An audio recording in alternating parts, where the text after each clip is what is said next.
Assalamualaikum warahmatullahi wabarakatuh. Perkenalkan, nama saya Rifka Nurjana, NIM 0523111674, jurusan S1 Administrasi Negara. Pada video kali ini saya akan menjelaskan berbagai macam jenis term dan contohnya. Apa yang dimaksud term? Term merupakan suatu himpunan cerita. Pada dasarnya ada pengertiannya dan ada himpunannya, dan tidak mungkin ada term tanpa pengertian dan himpunan. Walaupun kosong, tetap sebagai suatu himpunan, yaitu himpunan kosong. Term merupakan konsep suatu dasar penalaran yang perlu dipelajari dan diketahui juga pengelompokannya, sehingga dapat diketahui apa fungsi masing-masing kelompok term tersebut dalam penalaran. Adapun berbagai jenis term. Yang pertama, term singular, term partikular, dan term universal. Apa yang dimaksud term singular? Term ini dengan tegas menunjukkan suatu individu, barang, atau golongan tertentu yang spesifik. Contohnya, Budi, orang itu, kelompok itu, desa itu, dan sebagainya. Selanjutnya, apa itu term partikular? Term partikular menunjukkan sebagian saja dari keseluruhan luasnya. Artinya term jenis ini menunjukkan lebih dari satu, akan tetapi tidak semua bawahannya. Contoh, beberapa pegawai, 4 orang siswa, dan banyak lagi. Term universal. Term jenis ini menunjukkan seluruh lingkungan beserta bawahannya masing-masing tanpa terkecuali. Contohnya, semua orang, setiap warga, dan sebagainya. Pada video kali ini juga saya akan menjelaskan apa itu contoh bentuk sesat pikir atau logical fallacy, bagaimana agar terhindar dari logical fallacy. Sesat pikir disebut dengan kekeliruan terhadap prinsip dasar penalaran. Ketika prinsip dasarnya salah, maka bisa jadi penyimpulannya juga salah. Kalaupun seandainya premisnya benar dan disampaikan dengan tepat, tetapi kesimpulannya salah, dapat dianggap sebagai sesat pikir juga. Dengan kata lain, argumentasi yang mereka sampaikan tidak nyambung. Dan menurut Irving M. Kopy, sesat pikir dibedakan menjadi sesat pikir formal dan sesat pikir informal. Dalam kehidupan sehari-hari, tentunya cukup sering kita menemukan penggunaan sesat pikir, baik secara sadar maupun tidak, yang disengaja maupun tidak disengaja. Tujuan seseorang menggunakan cara pikir yang sesat dalam berargumentasi sebenarnya cukup beragam. Di antaranya adalah propaganda, tipu muslihat, atau sarana mempengaruhi orang lain. Pembelajaran logical fallacy sangat diperlukan untuk kita, apalagi jika kita berniat untuk berbisnis atau investasi. Hal ini bertujuan agar kita dapat terhindar dari tipu muslihat dan penipuan yang sangat merugikan akibat tipu daya yang sesat pikir tadi. Dan menurut para ahli logika umumnya dibedakan menjadi tiga jenis sesat pikir, antara lain sesat pikir formal, sesat pikir verbal, dan sesat pikir material.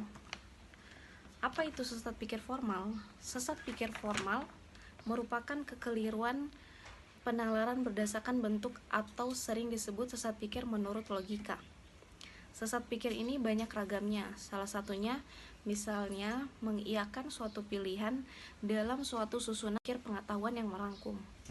Contohnya, Alif biasanya pergi liburan ke pantai atau ke gunung, dan ternyata kali ini dia pergi liburan ke pantai.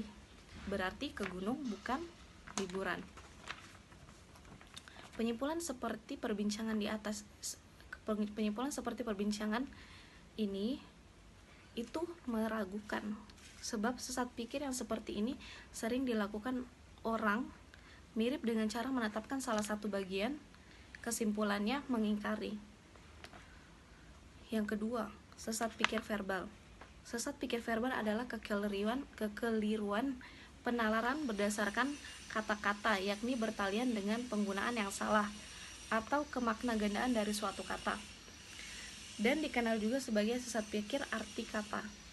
Dalam susunan pikir kategori atau silogisme kategori yang sah hanya terdiri dari 3 konsep, yaitu konsep sebagai subjek, konsep sebagai predikat, dan konsep setengah yang menghubungkan subjek dan predikat tersebut menjadi kesimpulan. Contohnya, kambing hitam adalah hewan.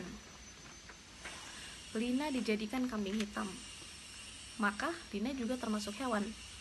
Kata kambing hitam berperan sebagai konsep tengah pada contoh kali ini yang bermakna ganda, sehingga sesat pikir tersebut mengandung beberapa konsep, yakni kambing hitam sebagai hewan dan sebagai orang yang dikorbankan. Yang ketiga adalah sesat pikir material. Sesat pikir material adalah kekeliruan penalaran.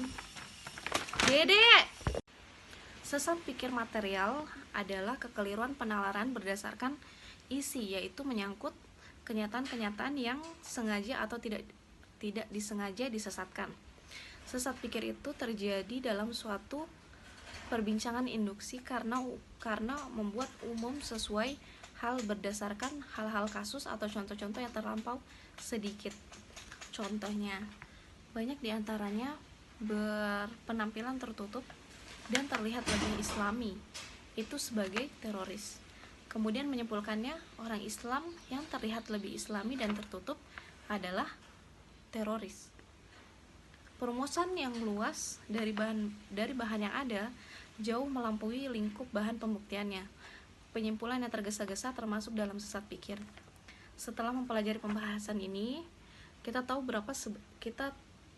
bahwa seberapa pentingnya ilmu ini untuk diterapkan dalam kehidupan sehari-hari. Argumen yang kita sampaikan tentunya harus memiliki landasan logis yang kuat, karena kesalahan logika menyebabkan kekeliruan kepada orang lain. Maka memiliki pemikiran yang logis dan terhindar dari logical fallacy adalah keterampilan yang harus Anda kuasai. Berikut adalah beberapa cara agar terhindar dari logical fallacy. Yang pertama, mempelajari jenis-jenis logical fallacy agar terhindar dari tipu muslihat. Yang kedua, membuat poin-poin yang akan dikatakan sebelum menyampaikan argumen. Yang ketiga, melakukan cross-check atau memastikan kembali kepada orang lain terkait kebenarannya. Dan logical fallacy ini berbahaya bagi kita karena bisa saja terjebak atau bahkan menyesatkan orang lain hingga membuat yang salah. Maka dari itu, kondisi kesalahan berlogika juga berbahaya jika terjebak dalam hoax atau kecacatan logika. Maka dari itu, selain mempelajari tentang logical fallacy, kita juga harus lebih waspada terhadap kondisi sesat pikir agar tidak terjerumus pada tipu muslihat.